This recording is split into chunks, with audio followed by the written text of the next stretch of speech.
Okay, here we go. So, hey everyone, thank you for joining this webinar. I'm very excited to be talking about the exciting new features coming with NiFi 2.0. So this is really what I'm going to be talking about today during this webinar. Maybe you are following the news in the Apache NiFi community. Last week, we released NiFi 2.0 M3.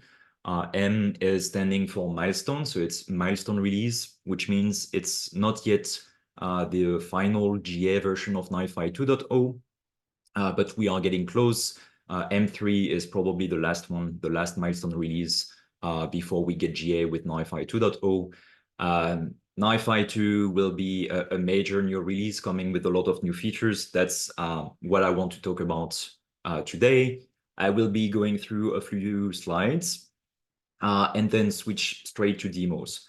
I will go over all of the slides instead of going back and forth, just because Zoom sharing is not fun. So instead of going back and forth between slides and demos, I will just go through all of the slides and then switch to demos.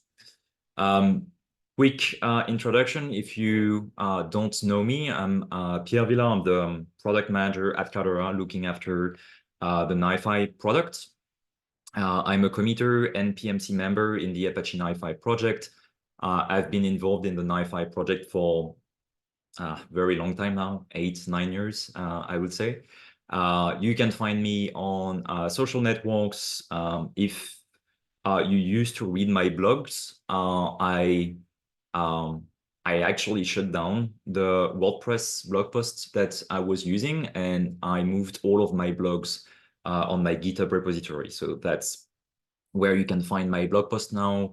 And I also have a YouTube channel where I'm posting a lot of NiFi related videos. So feel free to have a look there if you'd like. Okay, so that's really the first slide I want to start with, because it's kind of setting the tone and showing all of the things I will be talking about today. So if I have to really talk about 4 areas where NiFi 2.0 is coming with a lot of new stuff, I would say those are the 4 big things coming. So first, we have NiFi on Kubernetes.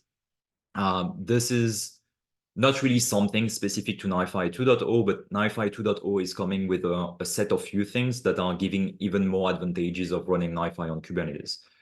So at Cloudera, we are now providing Kubernetes operators for NiFi, Kafka, and Flink. And this is really a bring your own Kubernetes kind of model. So really, as long as you have your own Kubernetes cluster, you can just use the operator and just start deploying things. So there are many reasons why you would like to run NiFi on Kubernetes. Some of those reasons, usually the first one that people are thinking about is auto-scaling. But if you ask me, it's not really the most important reason. Usually the most important reason from my point of view will be resources isolation, meaning that you can have dedicated clusters very easily for your NiFi flows and make sure that flows are not going to, let's say, fight for resources against each other. Data durability is also a big one. As you probably know, if you are running NiFi, let's say bare metal, VMs, and so on, if one of your NiFi node is going down, the in-flight data on that node will be stuck until your node is back up and running. With NiFi on Kubernetes, this is handled in a better way, because if a NiFi node is going down, Kubernetes will automatically start a new one, and the volumes attached to the node that went down will be moved to the new one. So that's something I will be showing. So data durability is also something very interesting. Monitoring is made also easier, because since you can have dedicated clusters for your flows, it's way more easier to have monitoring at cluster level rather than having tens of flows in your same cluster and then have very low level monitoring for each one of your flows. So that's also making monitoring a bit easier. Things that are specific to NiFi 2.0 and making things better for NiFi on Kubernetes, 2 things. Zookeeper-less clustering. So we don't need Zookeeper anymore when running NiFi on Kubernetes. Leader election and state management are both delegated to Kubernetes now. So Zookeeper is completely removed from the picture. So that's quite nice. And something that is also coming with NiFi 2.0 is the support for running upgrades. It's not really specific to NiFi on Kubernetes. I mean, the improvements we made to support rolling upgrades will also be working perfectly fine for traditional ways of running NiFi. But obviously, it's making things easier with NiFi on Kubernetes, because with the operator, it will take care of all of the things in the background for you to do the rolling upgrade. So that's something that is also coming with NiFi 2.0. So a lot of things coming with NiFi 2.0 that are giving even more reasons of running NiFi on Kubernetes. So I will be showing a few things around this in a few minutes after I'm done with the slides. The second big thing is the Python API. So that's really something that a lot of people are excited about. We already receive a lot of feedback about it in the community. You can already find a lot of videos, blog posts about this. So if you remember in NiFi 1, you had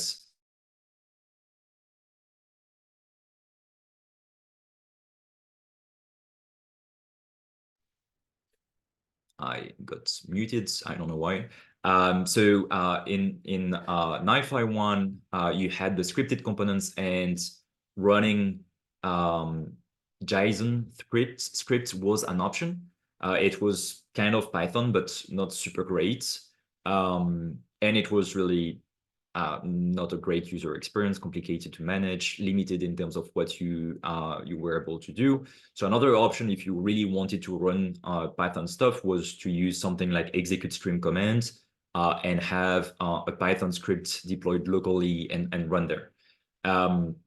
So really not great. So with NiFi 2.0, we have a Python API, really first-class citizen to build components in NiFi using Python. So as of today, only transform processors are supported, meaning that you can only write processors in Python for components that will be in the middle of your flow.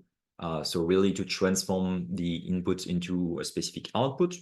But we are in the process of also supporting the source processors in Python. So if you really want to have a processor written in Python that is at the beginning of your flow, meaning to acquire data from external systems.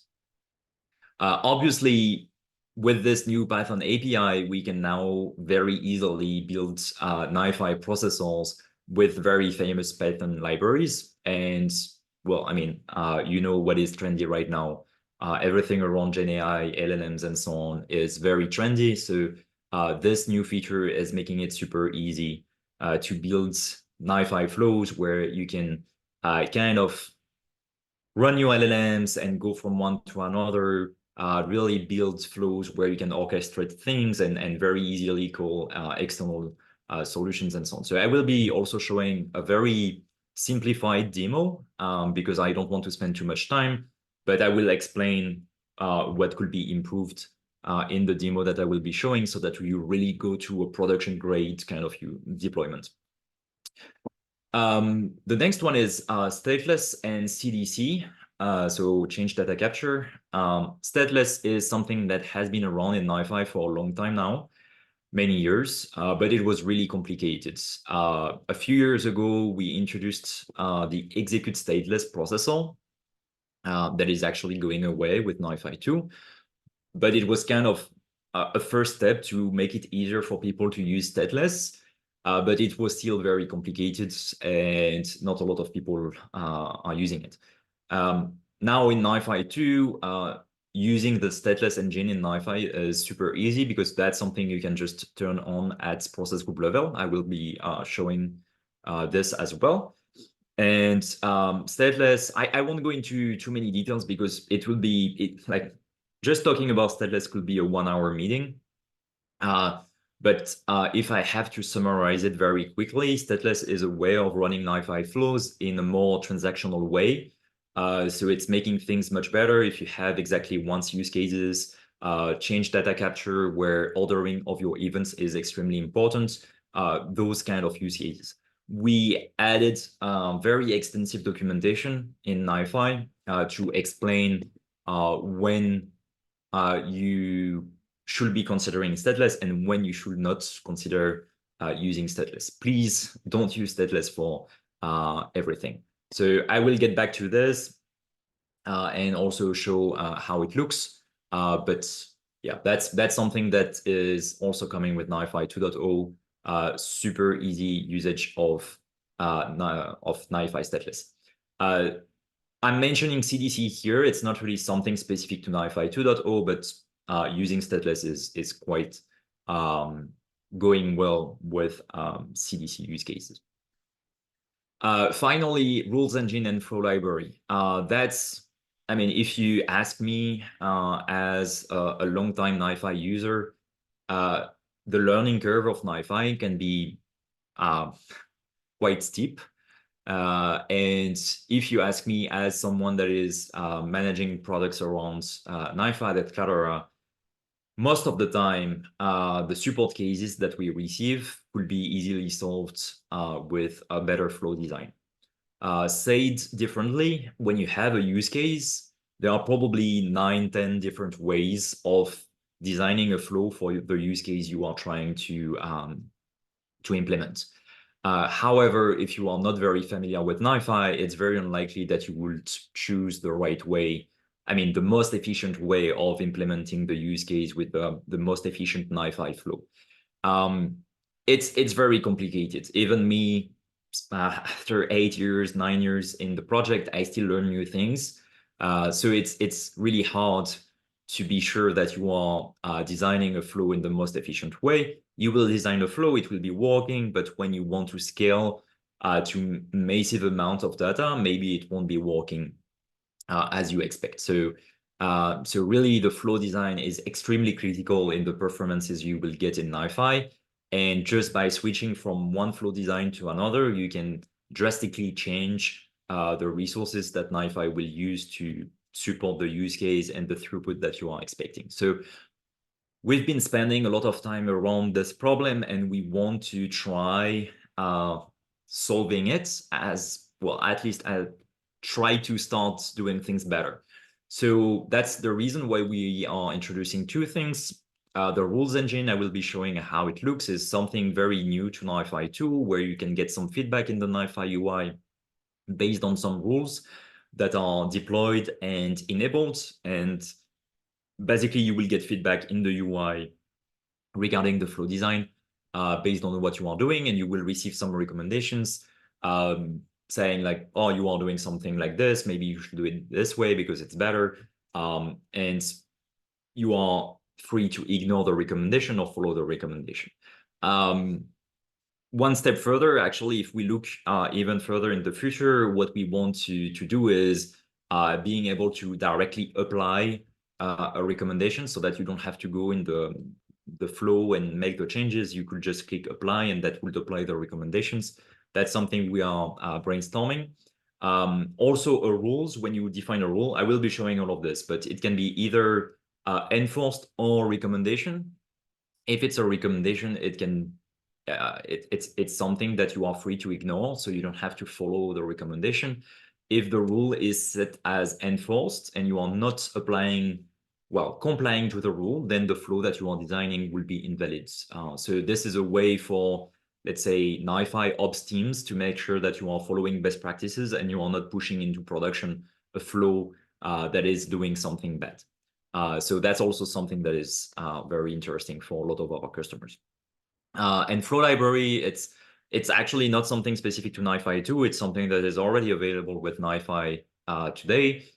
This is really just access a library of templates, let's put it this way, with a lot of NiFi flows that we build at Cloudera that are covering the most common use cases we see across our customers, and you can just drag and drop the flow and start using it. Obviously, it's very likely that you will need to make some changes to adapt the flow to your exact use case, but at least you don't face a blank canvas and you can get started faster.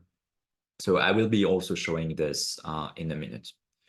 So as I said, a lot of people joined since I started, but as I said, I will go through all of the slides so that we are done with the slides, and then I will go to the demos.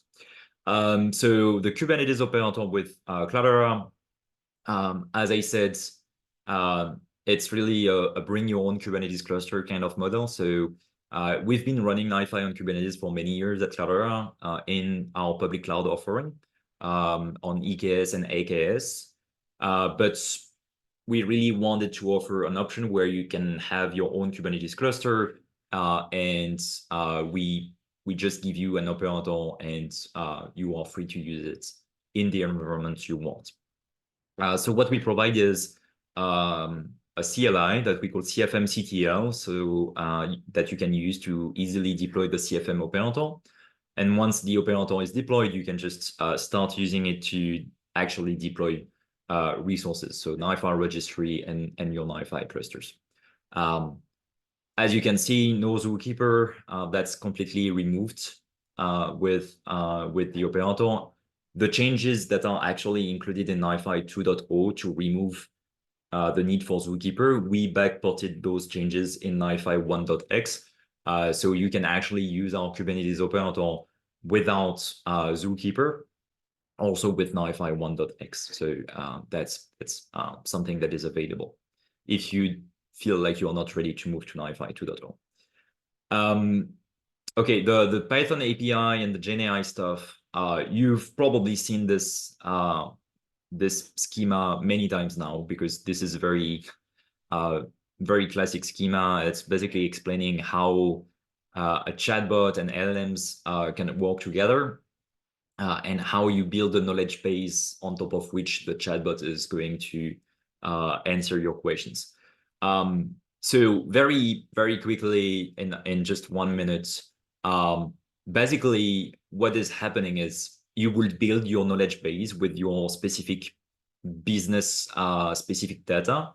And I will get back to this. And when you are asking a question, all of this information, your knowledge base, is stored in a vector database. And when you are asking a question, before sending the question to the LLM, we are actually going to enhance the question by going into the vector database and doing a search, and basically retrieve the X closest vectors to your question from a semantic point of view, and gets back all of the initial data related to those vectors. And when we are actually sending the question to the LLM, we are saying something like, okay, answer this question knowing that, and after knowing that, we give all of the data related to the closest vectors that we retrieve. So it's a very fast explanation of how things are working, and there are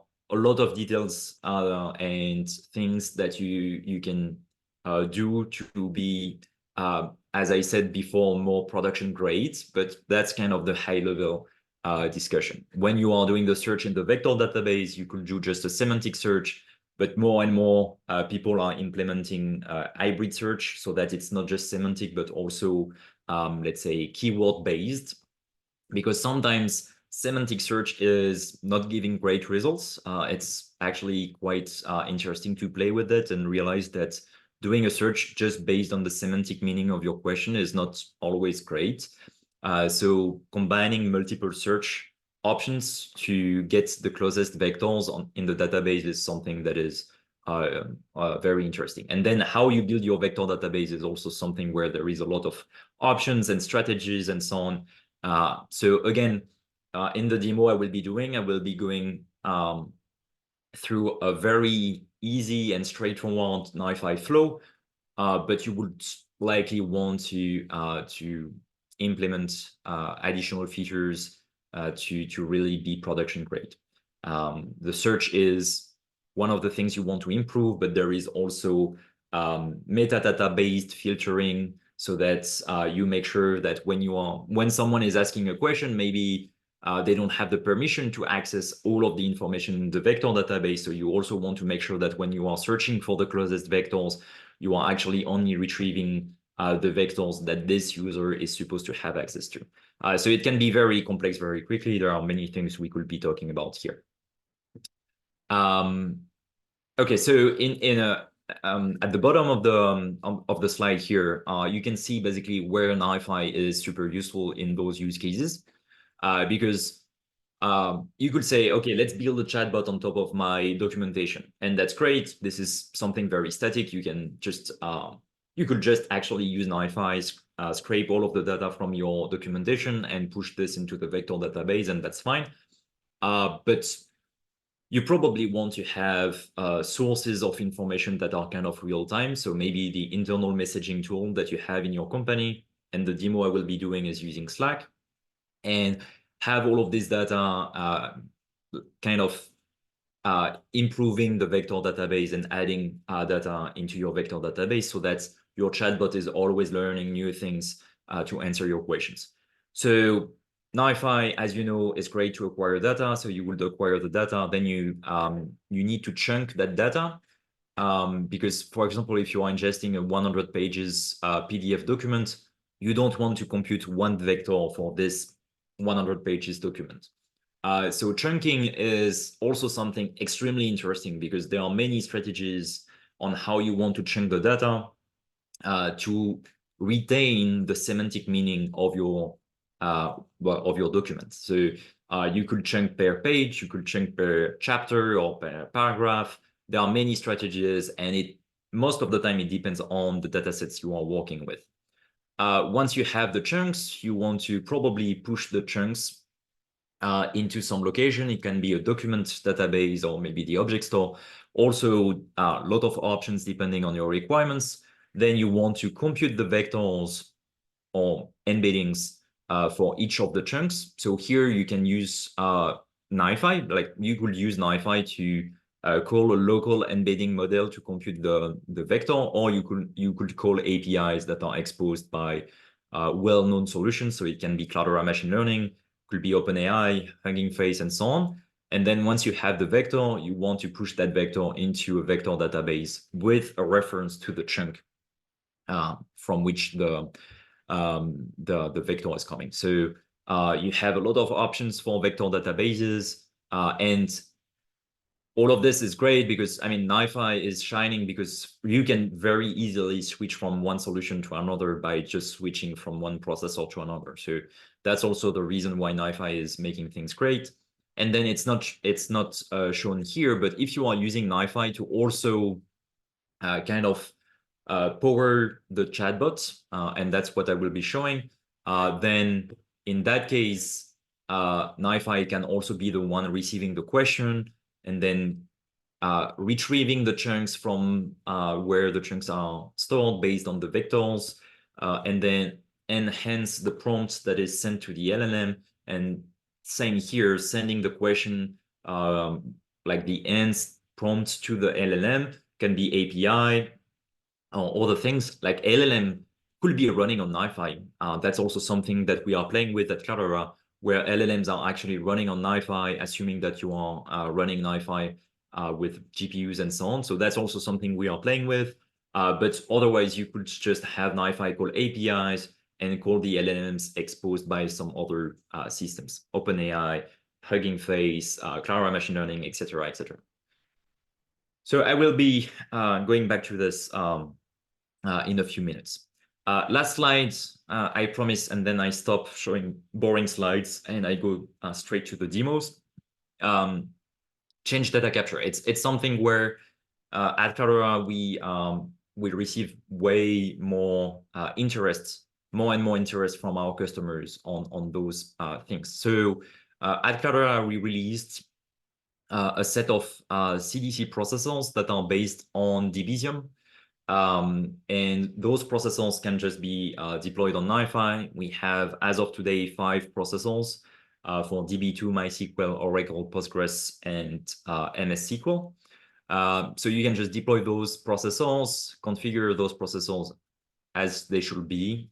If you have questions on this, you can refer to the Debezium documentation. We are not doing anything special here. This is really just leveraging the Debezium libraries. And then once you have the source processors, depending on your use cases, you likely want to apply those changes to a destination, right?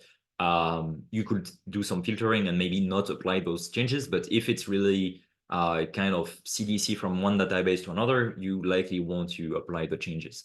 So we have three options. We have put kudu if you want to apply the changes into kudu, put iceberg for iceberg-based table. So iceberg is a table format on top of which you can have many engines. It could be Snowflake, could be Databricks, could be Cloudera Data Warehouse, could be Hive, could be Impala.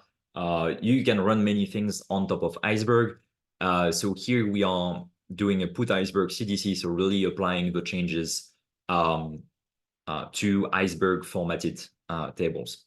And then we have put database record processor in NiFi, where you can just connect over JDBC to any database, and we would apply those changes to the database. So what it means is that implementing a CDC use case could be as easy as just giving two processors connected to each other. So it could be as easy as, let's say, capture change Debezium Postgres and put database records connected to a MySQL database, and you have a Postgres to MySQL CDC flow in just two processors that would be working. So it's quite nice, and we have quite a lot of flows around this. So feel free to ask questions. I won't be showing this because showing a CDC demo is not really super sexy, if you ask me. So I will be probably recording a video of this and sharing it on my YouTube channel. So you can have a look there in the next few weeks. I will probably do one, but that's something really exciting on the Cloudera side. Okay, I will just get out of here. Just 1 second now. I just want to make sure I have everything. Okay, so let me start going here and explain a few things. So this is a NiFi running locally on my laptop. I'm still contributing a lot to NiFi, so this is running on the main branch of NiFi. So it's basically 2.0 and 3 plus already a few things. So as you can see, the UI is not changing a lot. It's really the same. There is just a small change here where the templates went away because templates do not exist anymore in NiFi 2. So now we have this directly from import from registry. So instead of doing drag and drop of a process group and then click here, import from registry, now you can directly do import from registry like this. So before I go into the details of the demos and things that I want to talk about, I just want to take a minute saying that there is a new UI coming with NiFi 2. Maybe you've already seen some videos about it or posts on LinkedIn and so on. But since we are all here in the meeting, I just want to say that if you are experimenting with 2.0 M3, there is a new UI available with that release, and any feedback is welcome. So here I'm taking my Apache committer hat just to let you know that there is a new UI, but if you don't know about it, like you can't really know it. So how to access the new UI? It's still a work in progress, so please keep this in mind. But instead of /NiFi at the end, you would say /NF, and you will get to the new UI. So that's the new UI. You may be thinking that, well, it's not changing much, but that's the new UI. So the look and feel is very similar, but that's the new UI, and we basically upgraded the libraries used for the UI to the latest for Angular and JavaScript stuff and so on. I'm not a UI guy, so that's pretty much all I know. So as I said, this is still work in progress, but feel free to have a look. You can see that the menu is quite different, and there is here a dark mode. I know this is something that a lot of people asked for many years. So now you have a dark mode. So feel free to play with it. I'm staying on the light mode, but yeah, that's basically it. You have like the same look and feel, but a few things are changing. So you can see the schemas, for example, the diagrams are changing a bit. If you go, I don't know, and the summary view, you have some tabs now here like this, but I mean, it's very similar, but still work in progress. Hopefully, when we get to the official NiFi 2.0 release, as I said, probably sometime in summer, this will become the official new UI. So that's the reason why any feedback is welcome. But as I said, it's still work in progress, and not everything is yet available in this new UI.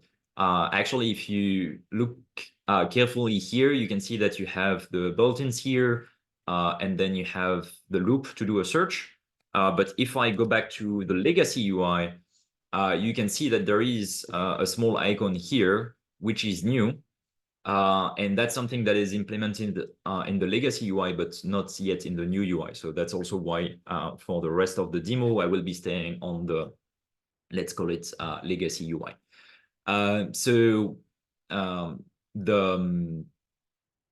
This icon here is actually for the rules engine. So if you click on it, it will open a side panel, and you can basically get the results of the rules. So here you can see that there are some rules that are enforced for which I have violations. And here I can see that I have a bunch of recommendations for same like rules that I'm violating, but it's only recommendations. So before going into this, I will just explain how you can set rules.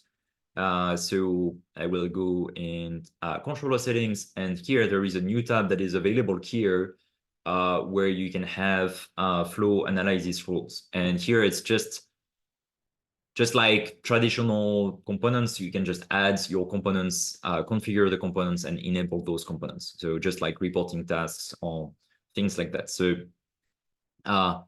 we provide a bunch of rules. There is more coming. This is still work in progress, but basically that's really what you can do here. You can add your rules, configure those rules, and enable those. You can also implement your own rules, obviously, because this is a new component type in NiFi. So just like you implement your custom processors, you could implement your custom rules. So that's really how it's working. If I go here, I have some examples here. So for example, here, you can see that I have, okay, I just need to remember what I prepared, because I did this a long time ago.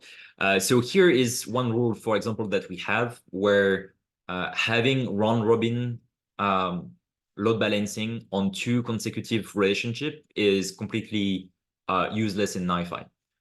So for example, this rule here, if I go back to the rules here, this is disallow consecutive connections with round robin load balancing.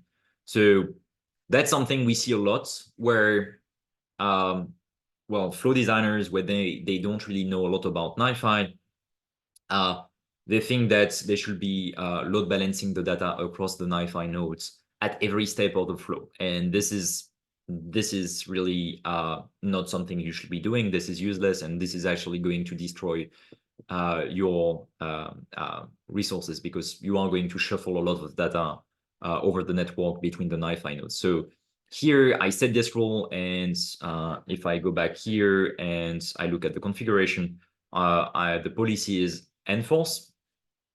So this is actually here. You can see that my update attributes processor is invalid, and it's saying this is invalid because this is violating the rule. And you have 2 consecutive load balancing strategies on the connections set to round robin. So here you can see that I have it here with the round robin relation load balancing here, and same here. So that's why the processor is shown as invalid now. If I go here and I switch to do not load balance, which will be the expectation, so here the processor is now valid and I could start my flow. So that's kind of what I was saying before, where you can enforce some rules and make sure that a flow that is not following best practices is not pushed automatically to production through your CI/CD pipelines. So that's really what this is about. I have some other examples, but you get the idea. Again, if you have questions on the things I'm talking about, feel free to ask questions in the chat of the meeting. I'm checking on the right if questions are coming in, and I will happily answer your questions if you have some. So yeah, so that's basically what Rules Engine is about. Okay, so I will stop here for Rules Engine. I will show now Stateless very quickly. So Stateless, as I said, this is something very specific, and please, before considering using Stateless, go into the documentation, you go in the user guides, and you go to the execution engine. I think this is the name. I just need to find it, but yeah, here you have execution engines, and you have very extensive documentation about, let's say, traditional execution engine versus stateless execution engine.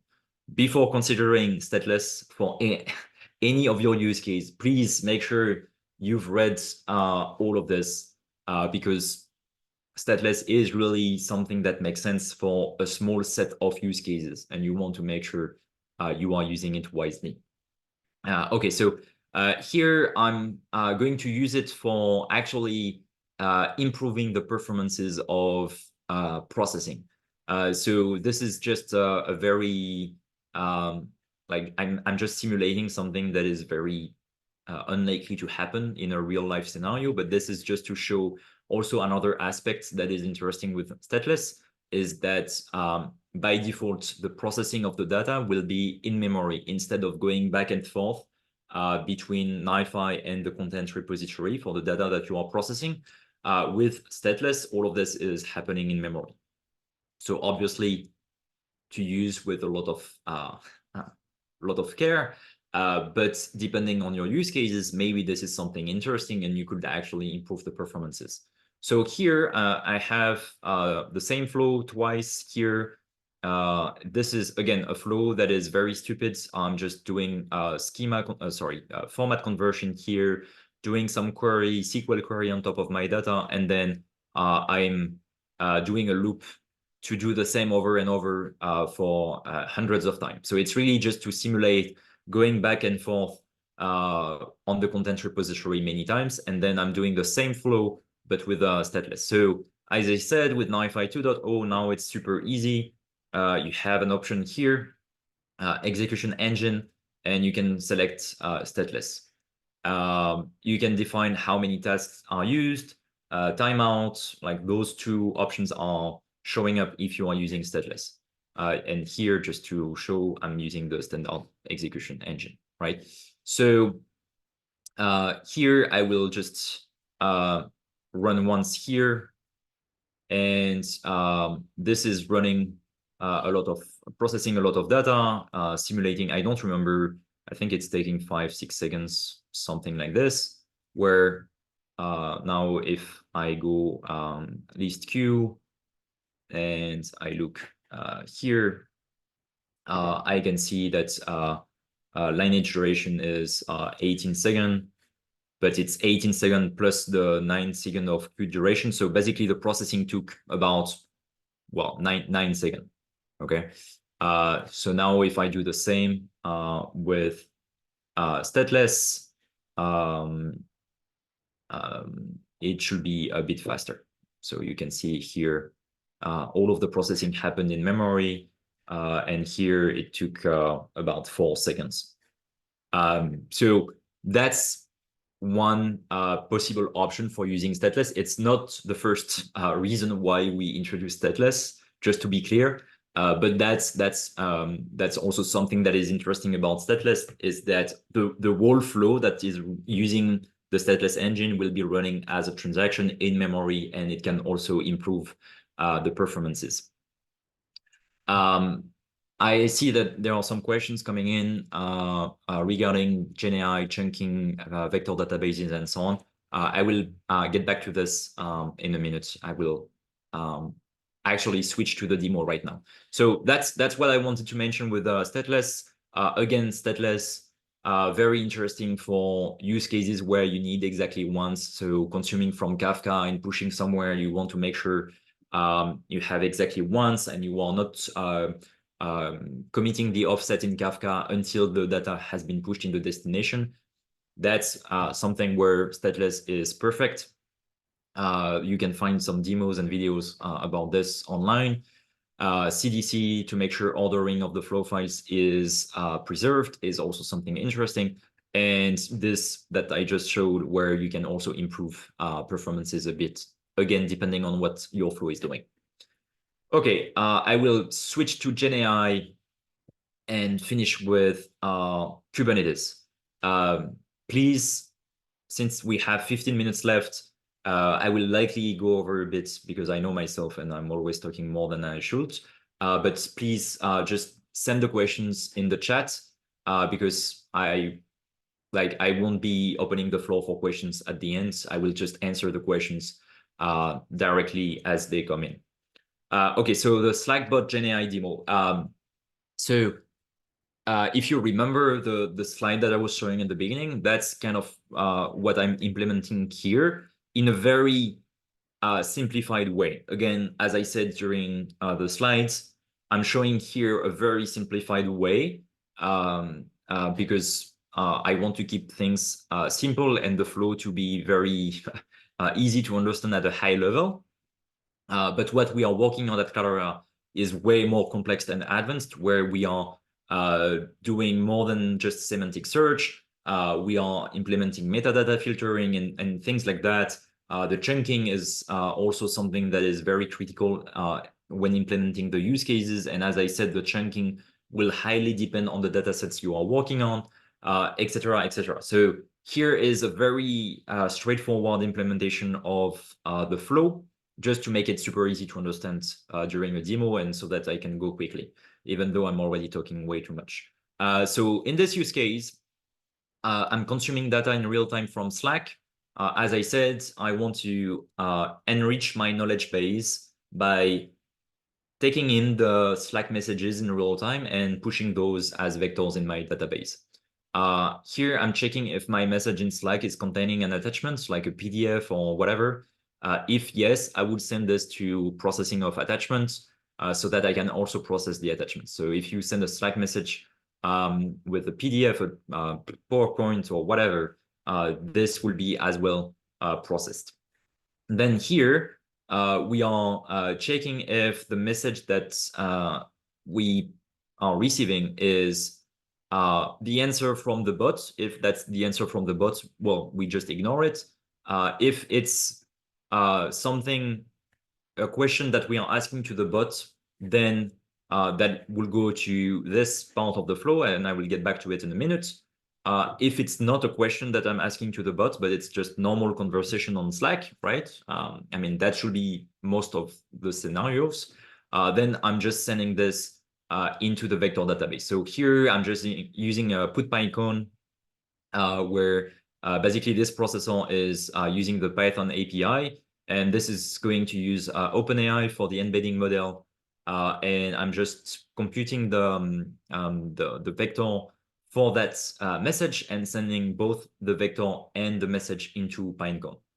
So that's what is happening here. Now, if the message in Slack is a question to the bot, Then I'm going into that part of the flow. As I said, we will do a search in the vector database to retrieve the closest vectors based on the semantic meaning of my question. And that's where things will happen. We retrieve all of the closest vectors. I think I'm retrieving 10. Yeah, 10 vectors. And then I'm enhancing the prompts that I will be sending to my LLM, in this case, ChatGPT. So in the end, what is happening, I think you can see it here. That's what I was saying before. Basically, instead of just sending the question, that is the message received from Slack. So just instead of sending the message, the raw question to the chat GPT, we say, okay, answer the question, this question based on the knowledge that we are giving. And here we would replace with the vectors that we retrieve from the vector database. That's how we end the prompt that is sent to ChatGPT. And then we send the question, and the answer that we retrieved is sent back to Slack in a thread. That's really how things are happening. There is a question where it's asked what chunking strategies are supported. We do support some chunking strategies at Cloudera, but it really depends on the data sets that you are working with. As I said, if you are working with attachments like PDF, for example, we would provide some options to, for example, split by paragraph or by pages, this kind of things. But you can also do more advanced things where we would actually understand that your PDF is made of chapters, and we could chunk by chapter, assuming that you want to split by chapter. Remember that if you are, the chunking is very important, because if you are chunking by chapter and then you send the ends prompt to ChatGPT with a full chapter, you may have too many tokens and you wouldn't be able to actually get an answer. So also depends on the limitations of your LLMs and so on. So here I'm using Pinecone and ChatGPT, but in terms of vector databases, we support quite a lot. I don't remember all of the options we have, but ChromaDB, Pinecone, OpenSearch, Milvus, there are some other names that I don't have on top of my mind right now, but there are many options. And honestly, with the Python API, this is super easy to build your own now, really. And if there are some vector databases that you have in mind that you don't see available, please let me know. Reach out. More than happy to help with that. And then for calling the LLM, here I'm using the ChatGPT, because it's an easy demo. It's running on my laptop. I don't really care about the data I'm sending, so that's fine. But if you are using Cloudera, the Cloudera option, we provide a fully air-gapped deployment where the vector database is on the Cloudera side, and it can be ChromaDB, it can be OpenSearch, etc. And then the LLM is also hosted and exposed by Cloudera Machine Learning, so that your data is never going out and you are not giving your data through some third parties. Maybe that's something you don't want to do. So in this case, everything is fully air-gapped, and you will use open source LLMs like Llama or Mistral and others. So very, very quickly, I will go here. This is the Slack that I'm using for the demo. And if I ask a question to my bot right now and say, hey, NiFi, what are the new features of NiFi 2.0? I will send this. If I go back here, you can see that this is going to go into, well, it went very, actually, here, you can see here, it's querying the vectors and then sending the answer here. So if I go back here, I now have two answers. Why two is because we have another demo running not on my laptop, somewhere else, that is actually, as I said, fully Cloudera air-gapped. So it's actually, I think, I don't remember which one we are using right now, but probably using Llama. So the second one is the one that is coming from my laptop, and the first, so ChatGPT, and the first one is Llama or Mistral. I don't remember which LLM we're using. So that's actually interesting, because here this is kind of hallucinated answer. So ChatGPT, I don't know, actually now maybe ChatGPT is looking at things that are very recent on the internet. So maybe this is a hallucinated answer where ChatGPT is giving us the impression that it knows what it's talking about when it's not. And here, well, basically it's saying, well, we don't know. So now that's great. Now let's say NiFi 2.0 is coming during summer 2024, and it includes new features like Stateless at process group level and a new Python API to write components in Python. Let's just type this. So here, in this case, it's going in this part of my flow. So we are not answering anything, but we are just computing the embedding and sending this into Pinecone. And now if I ask the same question again, so here, I'm just not very good at this. If I ask the same question again, hopefully, and I didn't try before, so hopefully this time the answer will be better. So here we have the two answers. So here, it's actually not great. Like we can see that it's not talking about the Python API. And that's actually probably what is super interesting here, is that that's what I was talking about, the limits of semantic search. So actually this question, from a semantic point of view, it sounds like it didn't find this as a close vector, which is always interesting. And that's the reason why I was saying, so let's say view data provenance. And if we look at the last one here, so here we can see the output here. So we can say view. Yeah, and we can see here that, so that's what we sent into Pinecone, and we didn't actually retrieve any interesting vectors that are close from a semantic point of view.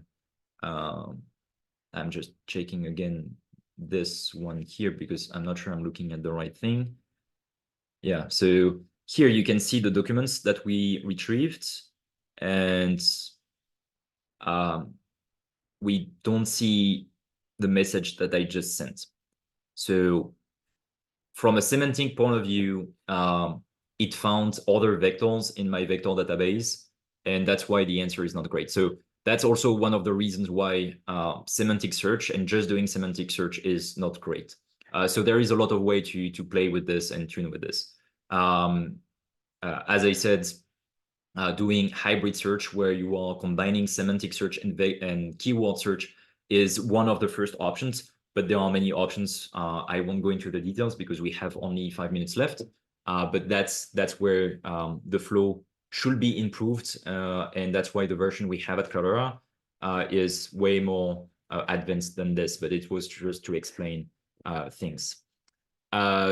Very quickly, before I switch to NiFi on Kubernetes, very quickly, if a flow file is lost in the middle of a stateless process, is that flow file lost, or can we replay? So basically, if there is an error in the flow, we are not acknowledging the consumption of the flow file. So if this is the full flow is running as stateless, then we wouldn't commit. We wouldn't acknowledge the consumption of the flow file in the first processor. So if it's Kafka, we wouldn't commit the offset. So we will just consume again the same flow file. If the stateless part is just a process group, it means that the flow file will be back at the input of the process group if there is something wrong happening. So we are not losing data. Obviously, don't run stateless on the full flow if the beginning of your flow is not a stateful processor. Like if you are doing something like, I don't know, listen HTTP, then that doesn't make any sense, because obviously if there is something wrong happening, unless the client implemented something to retry, you would not be able to receive the data again. So you will probably do listen HTTP and then push this in the process group that will be running using Stateless. So really think about what it means and how to design your flow properly.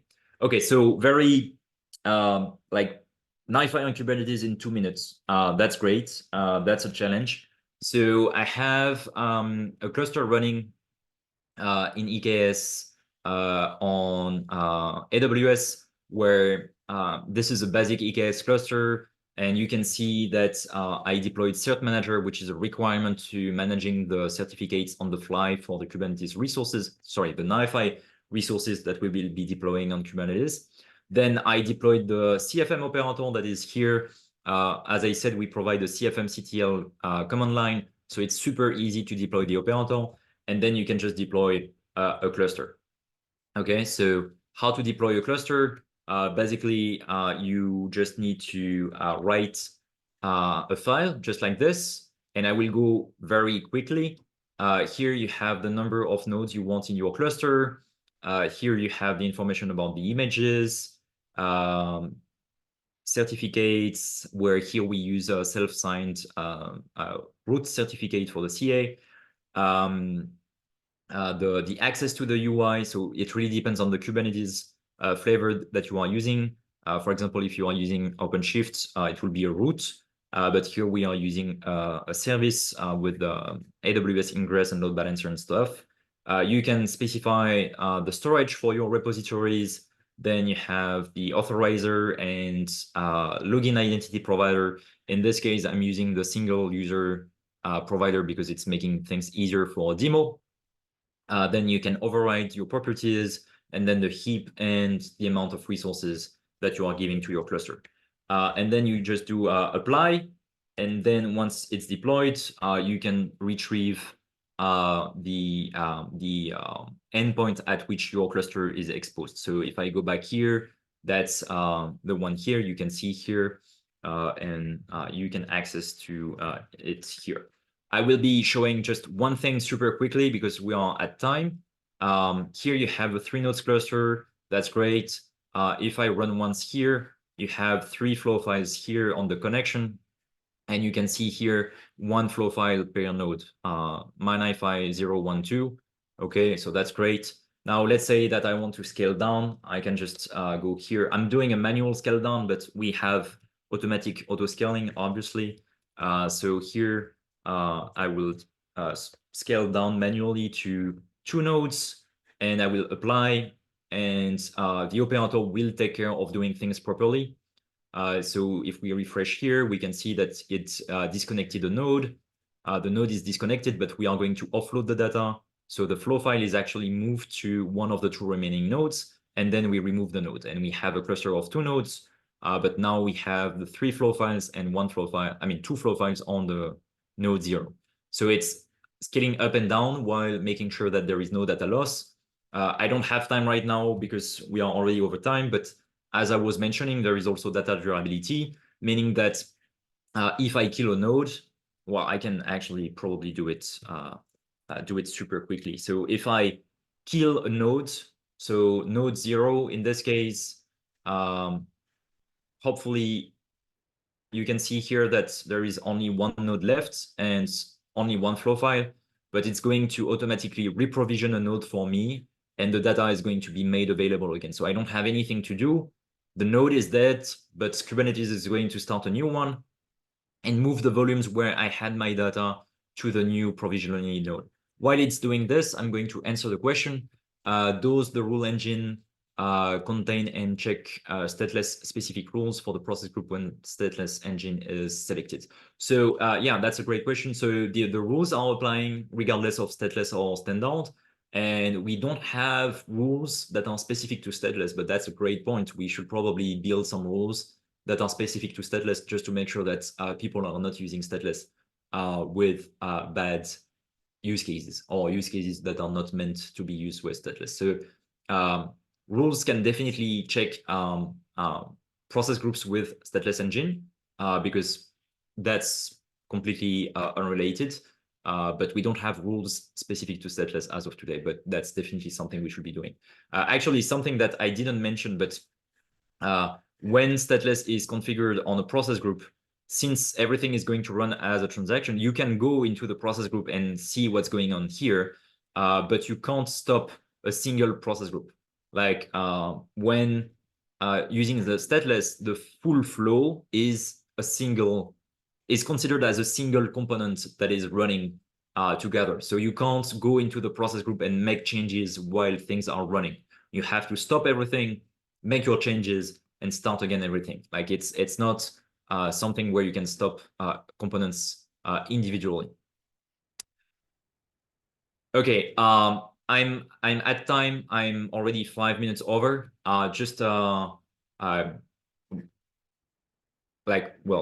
Like we have the data back again here. Just very quickly, always available to answer questions, follow-up questions. I see some additional questions coming in, but I won't have time to answer. Feel free to reach out, LinkedIn, social networks, YouTube, GitHub, whatever. Also on the Apache NiFi Slack, there is a Slack for Apache NiFi. There are thousands of people there, so probably your best option if you want to ask questions to the community. Otherwise, if you are a Cloudera customer, thanks for your trust. Feel free to reach out to your account team and we will be in touch. If you have questions and things that you liked today and you would like to deep dive into, feel free to let us know. As you can see, it was very packed and very hard to cover everything in such a short time. So more than happy to deep dive into a specific topic and provide more information and maybe speak slower. Thanks again. We will share the recording and probably post it on YouTube. Yeah, enjoy the rest of your day. Thanks again and see you soon.